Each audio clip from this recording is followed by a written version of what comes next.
When I was little, my mom used to tell me stories about my grandpa, how he started with nothing and built a business that could have set us up for life.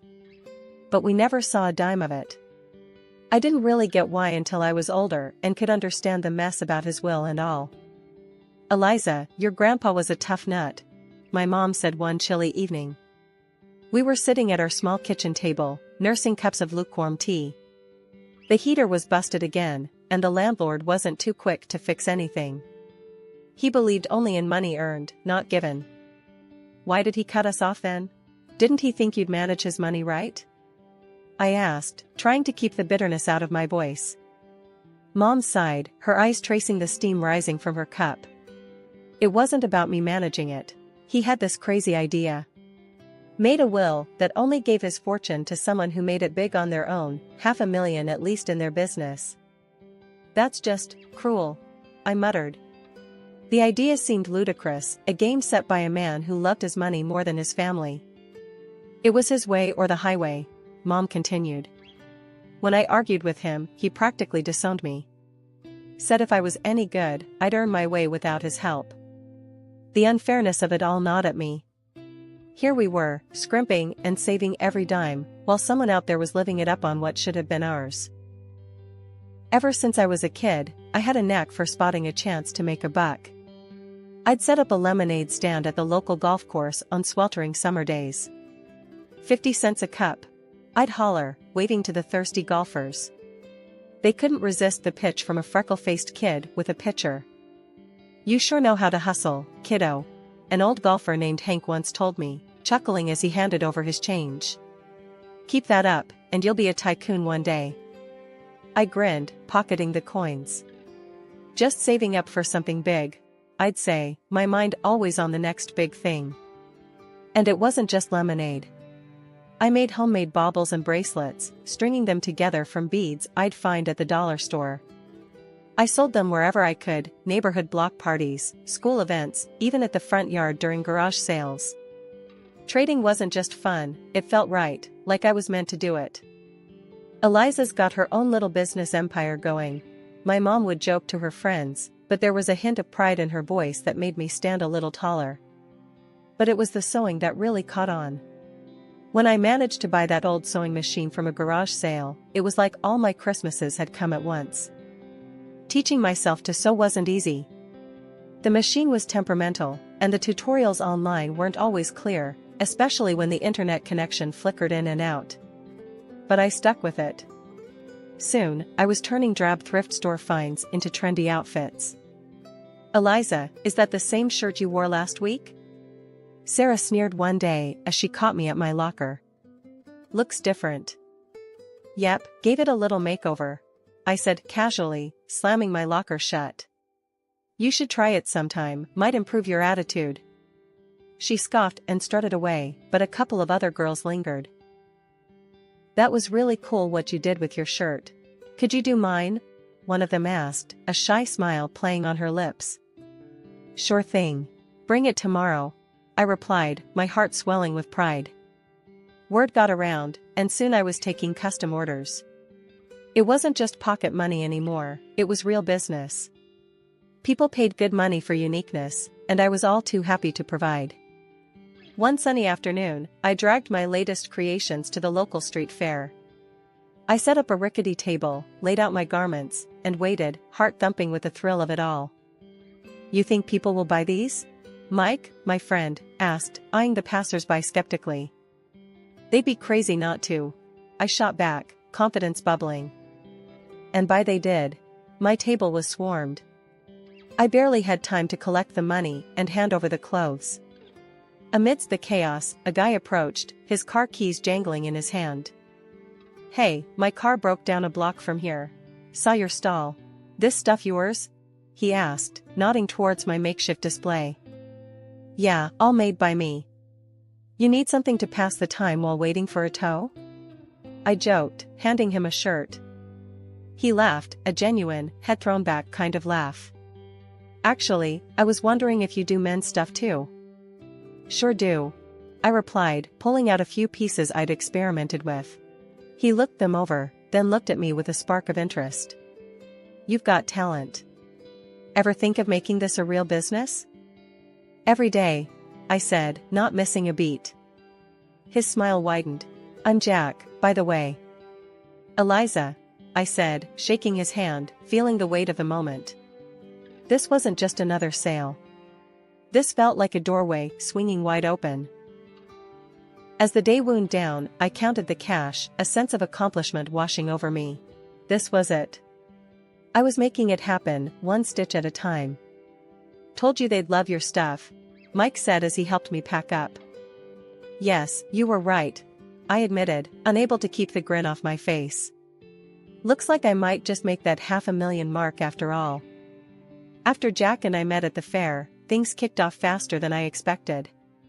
He wasn't like the guys I knew, he came from money, but he had a way of making you forget about that when you were with him. He had this laid-back vibe, always laughing, always making plans. We started seeing each other more, and it wasn't long before we were seriously dating. One day he said, Eliza, I think it's time you met my parents. The thought alone made my stomach churn. I knew his folks came from old money, the kind that looked down on people like me. Are you sure? I asked, my voice tense. I don't think they'll like me much. Jack laughed it off. They'll love you. Don't worry so much. The drive over to Jack's parents' house felt like the longest ride of my life. Jack kept talking about mundane stuff, probably trying to ease the tension, but my stomach was in knots. We turned into a long driveway, and there it was, a massive house that looked more like a museum than a home.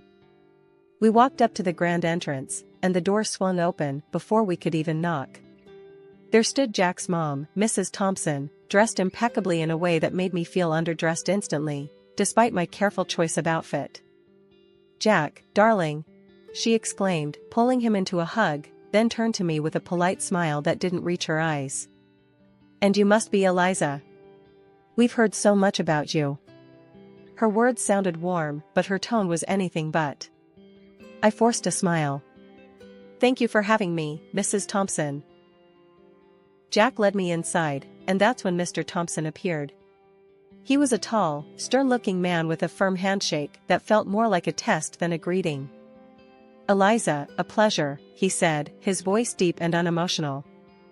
We moved into the living room, which was as grand and cold as the rest of the house. Everything felt stiff and formal. We made small talk, or at least, they did. I mostly nodded and smiled, feeling out of my depth. Dinner was served in a dining room straight out of a magazine, with crystal and fine china that looked like it should be locked up in a display case, not used for eating. We sat down, and that's when the real interrogation began.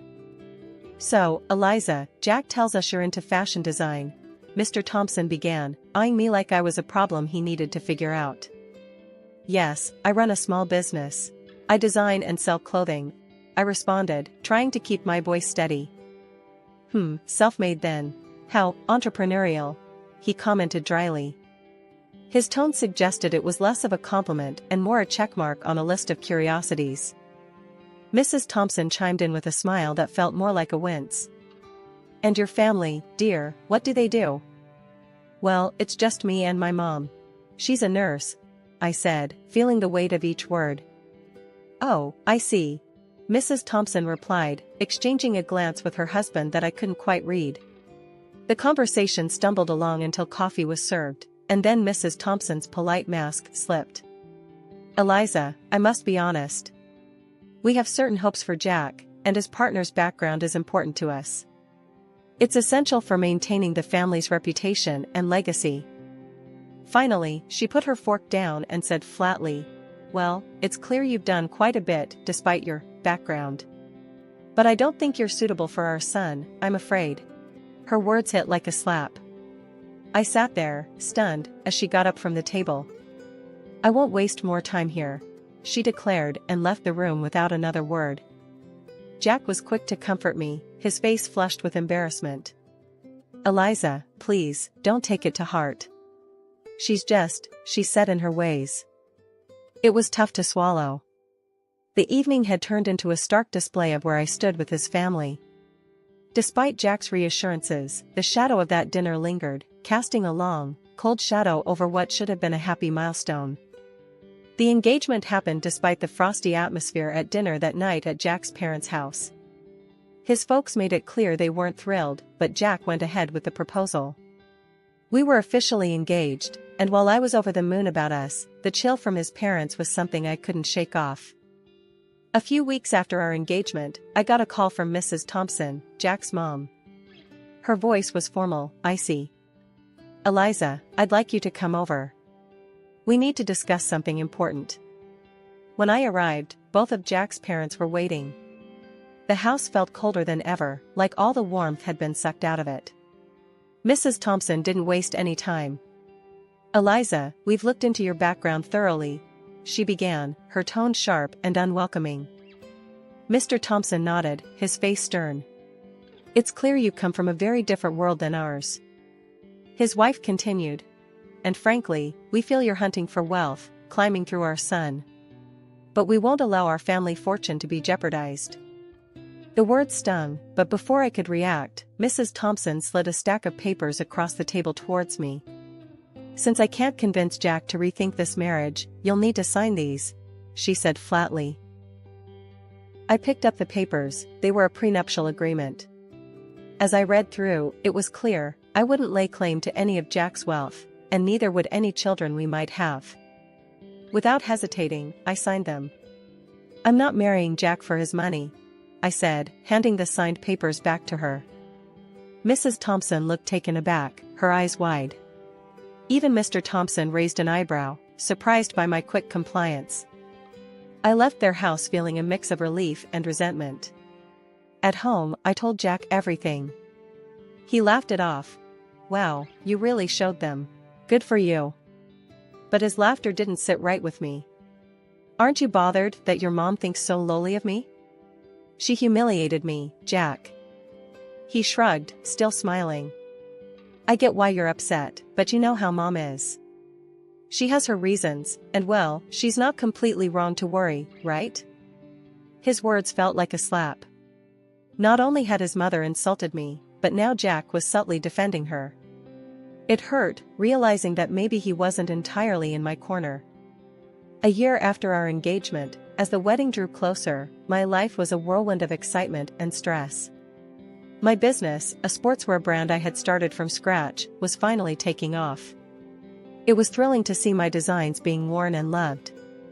I had built a small capital, enough to expand and take on bigger challenges. As for the wedding, I wanted something simple, intimate. But Jack had other ideas. He dreamed of a lavish celebration. "Eliza, we're only doing this once. Let's make it big," he'd say with that grin that made it hard to argue. So, I agreed, and we planned a grand event. I found myself splitting the bill for a grand venue, exquisite catering, and a band that could keep our guests dancing all night. I managed to snag some deals, haggling discounts wherever I could. Old habits die hard. The wedding day was perfect, at least on the surface. Our guests seemed to have the time of their lives, and Jack and I couldn't stop smiling. We were floating, caught up in a bubble of joy. But not everyone was caught up in the festivity. Throughout the evening, I caught Jack's parents whispering, their faces pinched with disapproval. His mother, ever the social butterfly, floated around the room, dropping hints about her worries that I was after their family wealth. I overheard her telling a group of relatives, "It's all very extravagant, isn't it?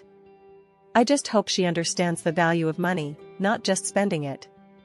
Her voice was loud enough to carry, and her words stung more than I expected. After the wedding, things didn't settle down. Jack's mom posted on social media, lamenting that Jack had married someone like me.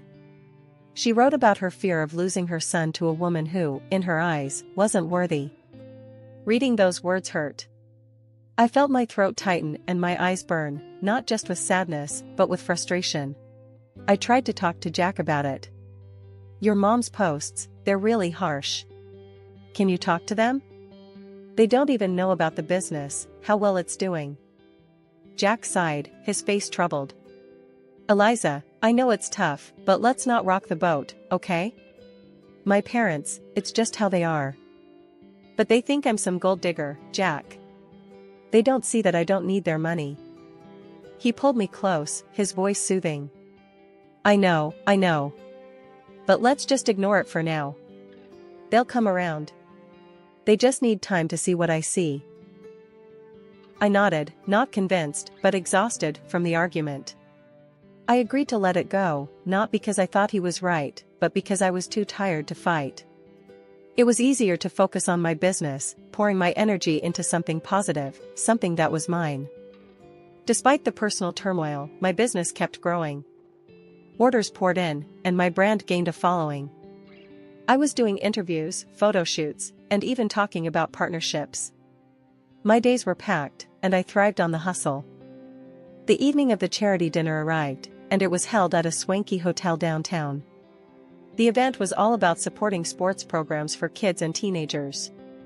As the main costume designer, I had decided on a blue and white theme that matched not just the decor, but some of the latest pieces from my sportswear line. Jack and I walked into the grand hall, a room buzzing with well-dressed guests and shimmering lights. I was nervous, but excited to see my designs showcased in such a grand setting. That excitement quickly soured when we spotted his parents across the room. Their cold stares cut right through the warmth of the bustling crowd. Jack noticed but said nothing, and their blatant disregard stung me deeply, but I bit my lip and kept walking. As guests began to arrive, I circulated the room, chatting and networking. Jack was by my side, his usual charming self, but I could tell he was a bit overwhelmed by the scale of the event. "You're really pulling out all the stops, huh?" Jack commented as we watched the crowd from a distance. "Go big or go home, right?" I replied with a wink. "Eliza, you've outdone yourself," a familiar voice said from behind me. Turning around, I saw a local sports celebrity who'd worn my designs before. "These uniforms are fantastic." "Thanks so much. Enjoy the evening," I smiled, handing them a business card. "Let's catch up soon." The event was buzzing, the atmosphere electric with enthusiasm and goodwill. Then, the moment of truth arrived. The host took to the stage to thank the sponsors, and my heart raced as he started to speak. We hadn't been seated long when the evening's presenter took the stage to kick off the event. The atmosphere was lively, filled with applause and cheer until it came time to thank the sponsors. My heart raced with pride and anxiety as my name was announced as one of the main contributors. "I'd like to extend a special thank you to Eliza, whose generous donation of over $300,000 made tonight possible," the presenter boomed through the microphone. The room erupted in applause, but it was abruptly pierced by a shriek from Mrs. Thompson, Jack's mother. "Absolutely not," she screamed, drawing the room into a shocked silence. She demanded a microphone, and once it was handed to her, she didn't hesitate. "This is preposterous. Eliza couldn't possibly afford this. She's nothing but a poor beggar using my son's money.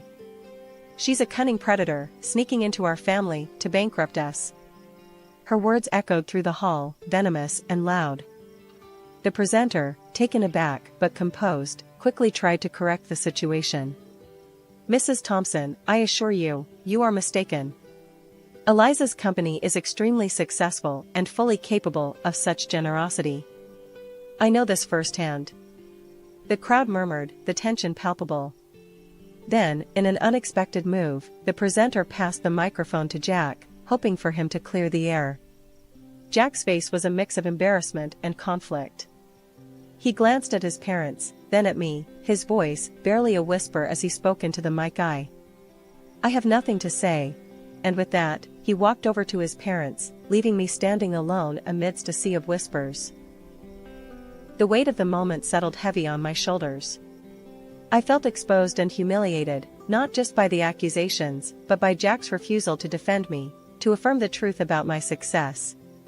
The pride I had felt in my contribution was tarnished, overshadowed by the drama unfolding around me.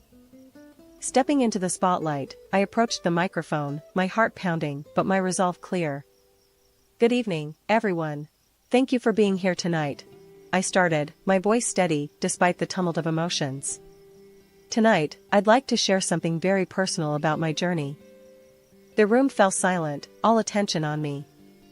I started as a street entrepreneur, not just to make ends meet, but driven by a dream. That dream led to the creation of a sportswear brand that many of you know now. Pausing, I looked around, meeting the eyes of young athletes and seasoned businessmen alike. When my company's profits hit $500,000, I fulfilled a promise to a very special person, my grandfather. I continued, my voice growing stronger. He left a will stating that his inheritance would go to a relative who made their own success, reaching that exact figure in their business.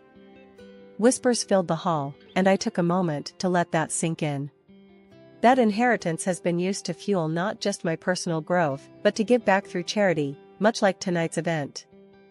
The crowd was listening, some nodding, as I unfolded more of my story. After the pandemic, my business didn't just survive, it thrived, growing several times over. Every challenge faced was a stepping stone. As I concluded, I stand before you, not just as a business owner, but as someone who believes in the power of perseverance and dedication. The room erupted into applause, some guests standing in ovation. I scanned the crowd, seeing faces light up with respect and admiration, but my eyes briefly caught Jack's parents. Their expressions, once haughty, now showed disbelief and embarrassment. They quietly exited the hotel. Jack, looking equally shaken, tried to approach me, muttering an apology. "Eliza, I just shook my head and walked past him, my emotions a mix of triumph and heartache. I needed space, not just from the evening's drama, but from everything. I decided to stay at the hotel that night, alone with my thoughts. Later, as I sat in the quiet of my hotel room, my phone rang. It was Mom. Her voice was thick with emotion. "Honey, I saw everything. I just want you to know how proud I am. To see you stand up there, telling your story, reclaiming your truth, you're everything I hoped you'd be." After spending a night at the hotel, to clear my head, I returned home. The place felt different, heavier somehow, as if the walls themselves held the tension from the last few months. Jack was there, waiting. As soon as he saw me, he tried to apologize again. "Eliza, I'm so sorry about everything. Can we just forget all this and start over?" he pleaded, his voice desperate. I shook my head, the decision heavy on my heart, but clear in my mind. "Jack, I can't. I don't want to be with someone who can't stand up for me, who sides with his parents over his wife. It's not just about last night. This has been building for a long time." His face fell, and he reached out, but I stepped back. "I'm filing for divorce," I said firmly. I didn't wait for his response. I gathered a few essentials and left for my mother's house, the one I recently bought with the inheritance from my grandfather. It felt like a sanctuary after the storm I'd walked through. The divorce proceedings were straightforward. Thanks to the prenup we had signed, and with no children to consider, it was over quickly. During that time, Jack's parents tried to intervene. They called repeatedly, trying to patch things up, not for my sake, but because their son's lifestyle had changed now that I was out of the picture. I blocked their numbers. It wasn't just to silence the constant ringing, but to cut off a past that was holding me back. Through friends, I heard Jack started drinking, lost his job, and eventually, his parents disowned him, not wanting to tarnish their reputation with his downward spiral. I felt a pang of sorrow for him. Despite everything, I never wished him ill. But I knew I needed to move on. I couldn't dwell on what had been, only on what could be. Living at my mom's place gave me the peace I needed to think about my next steps. The business was still thriving, and I poured more of myself into it, not just to distract from the divorce, but to rebuild stronger foundations for my future. One evening, sitting in the garden my mom and I had started together, she turned to me, a soft smile on her face. "You did the right thing, Eliza. It's tough, but you're tougher. And I'm here, always." "Thanks, Mom. I know. It's just a lot to process," I replied, feeling the weight of her support. "As long as you remember that you're not just surviving, you're building, learning, and growing. That's what matters," she said, squeezing my hand. She was right. The end of my marriage wasn't just an ending. It was a gateway to a new chapter. One where I could make decisions without second-guessing if someone had my back. One where I could stand on my own, not just as a successful businesswoman, but as a person reshaped by her experiences.